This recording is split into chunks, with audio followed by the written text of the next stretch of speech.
I am here for you. What's next?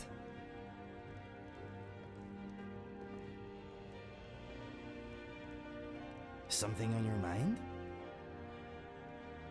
All set? Yes, my friend. What would you have me do? Yes? You're the boss.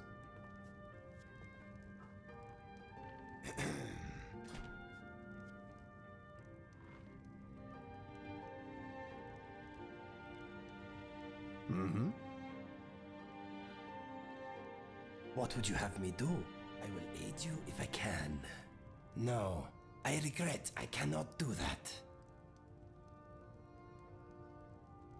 It will be done.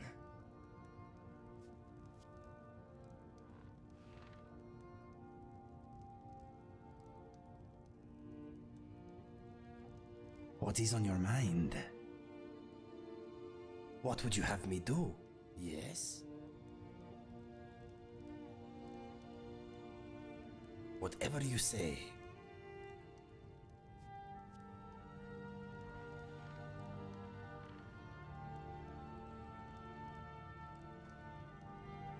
Uh-huh. What would you have me do? How can I help you, my friend? It will be done. I am with you, my friend.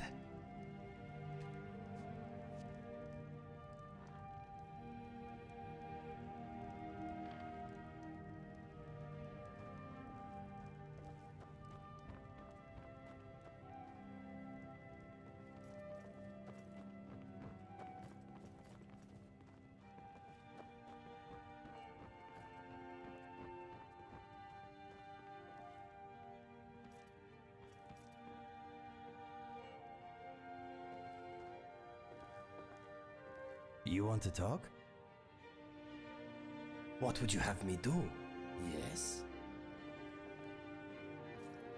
It will be done. Okay, lead the way. Mm-hmm. What would you have me do? I will aid you if I can. Fair enough. It is good to be relaxing. Join me.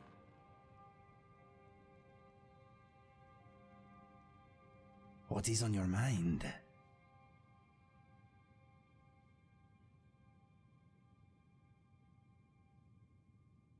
Okay.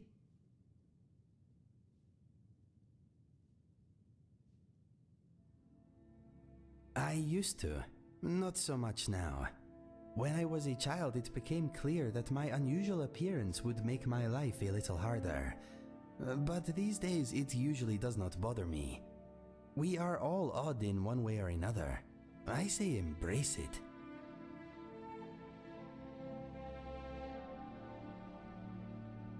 Those who enjoy trying to make others feel worthless are worthless to me. They usually lack any remarkability of their own. All they can offer the world is bile. I do not worry too much about the opinions of the heartless and cruel.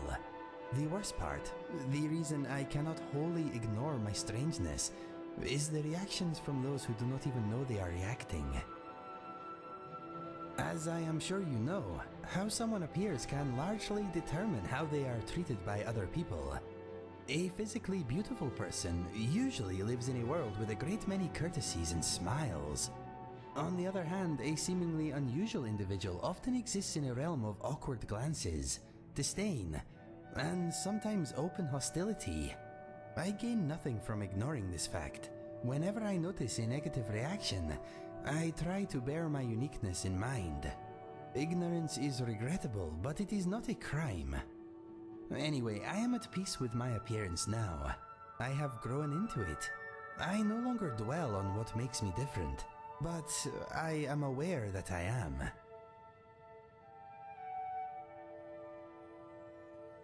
I am glad it is so. I like you just the way you are. I suppose we are all strange to someone, my friend. Unfortunately, certain people will always distrust what they do not understand. My coloring does not define who I am to me. That is what is important, I think.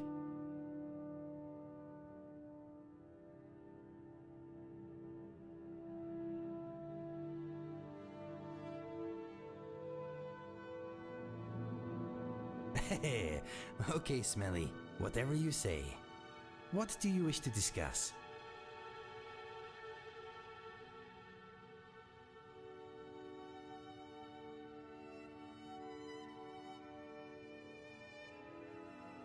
I'm thinking how happy I am you have given me another chance. I will not waste it. I'm thinking you are a good friend. I am okay. How is everything with you? Glad to hear it. Let us talk of other things.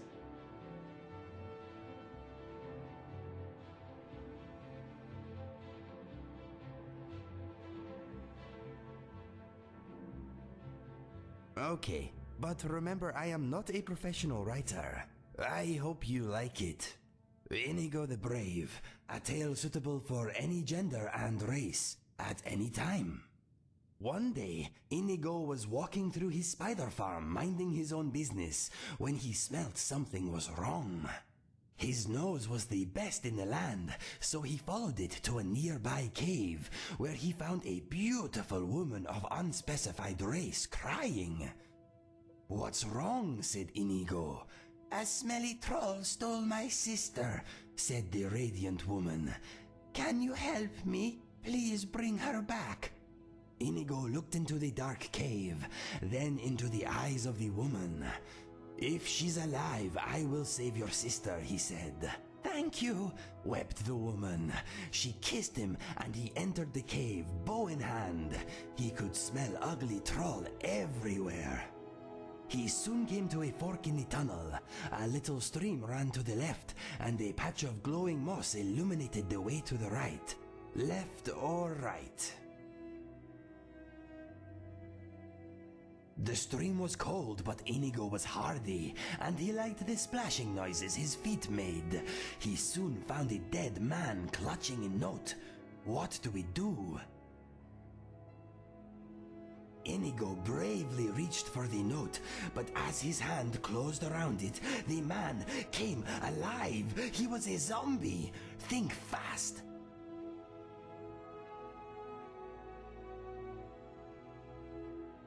Inigo bravely stabbed the zombie with an arrow and pierced its brain by way of its eye.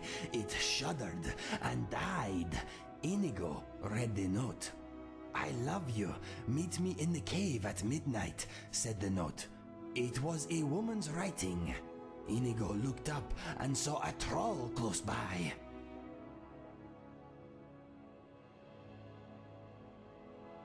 Inigo was very sneaky, but as he got closer, the troll smelt his delicious aroma and swiped at Inigo with an ugly claw. What do we do? Inigo used his legendary reflexes and dodged the troll. The stupid beast tumbled to the side and fell through a hole in the cave floor. Inigo heard its neck snap below. He chuckled to himself, then looked about. Where do we go?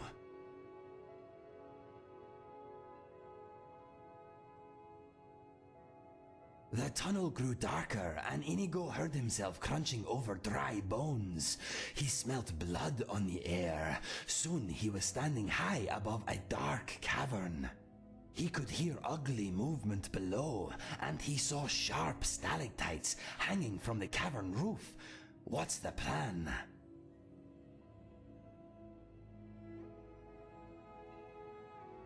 Inigo landed lightly and looked about. He was in an immense bad-smelling chamber. The sound of messy eating surrounded him. What do we do?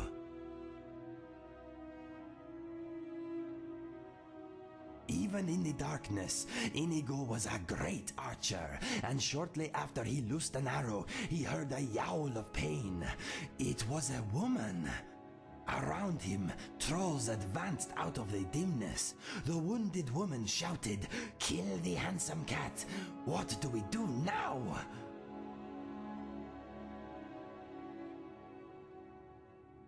Even in low light conditions, Inigo was the greatest archer in the land. He killed 4 trolls, 5, 10, 16. His arms were a furious blur. More and more filthy trolls fell to his bow, but after 100, he began to tire. First, he lost his strength, then all his arrows, then his life. We died. Even I have my limits, my friend. Handsomeness and skill can only take you so far. Shall we try again? Okay, if you want to hear it again, just let me know.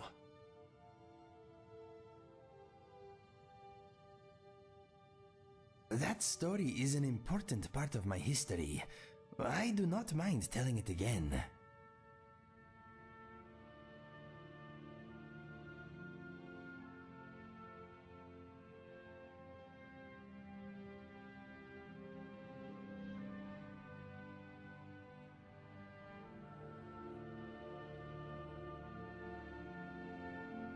Okay, I regained my feet and brandished my sword at them. "Back," I yelled. "I will let you live if you walk away." "Mother wouldn't turn you back," said the middle brother. "What did you do to her?" "I cured her of her ugliness and put her somewhere safe," I replied. Townsfolk stopped to see what was happening. We were attracting a crowd. I turned to the onlookers and said, "These men held me against my will. Call the guard." My words were met with stony avidity. Then someone threw a bottle at me. The eldest brother shouted, "This filthy Khajiit broke into our home. He was looking for skooma money, no doubt." The crowd was getting nasty, and as another bottle smashed near my feet, I saw 2 guards at the back of the group turn and walk away. "Run," said Mr. Dragonfly inside my head. He did not have to tell me twice.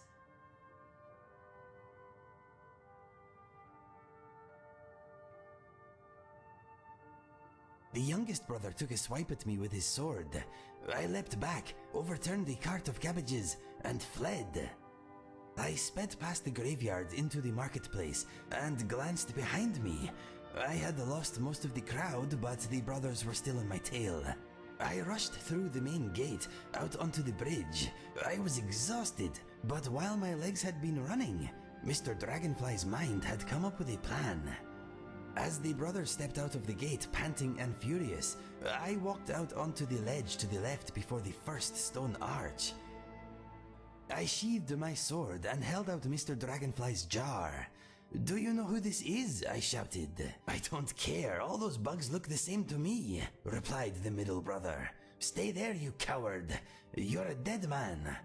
I waited until all 3 brothers stood near me at the edge. "Do you love your mother?" I asked. "Yes," sniffed the youngest. "Tell us where she is and we'll kill you quickly," said the eldest. "Here," I replied. Then I threw Mr. Dragonfly off the bridge.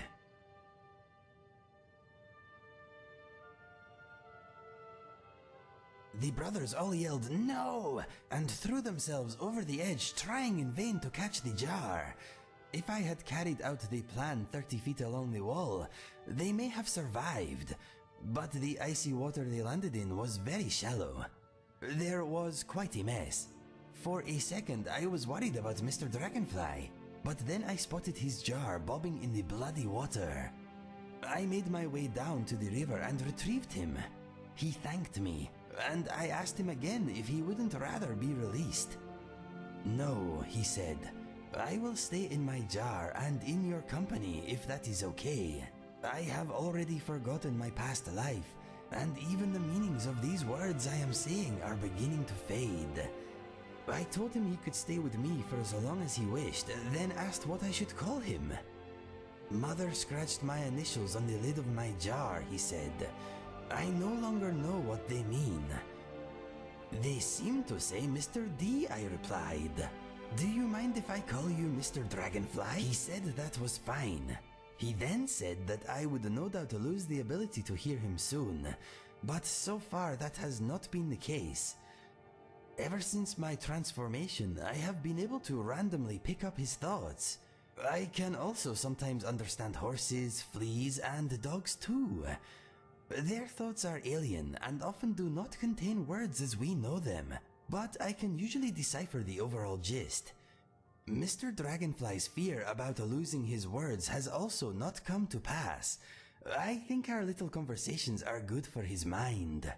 Anyway, that is how Mr. Dragonfly and I met. It was a long story. I hope I did not bore you. I am glad you enjoyed it. Telling it was easier than living it, my friend.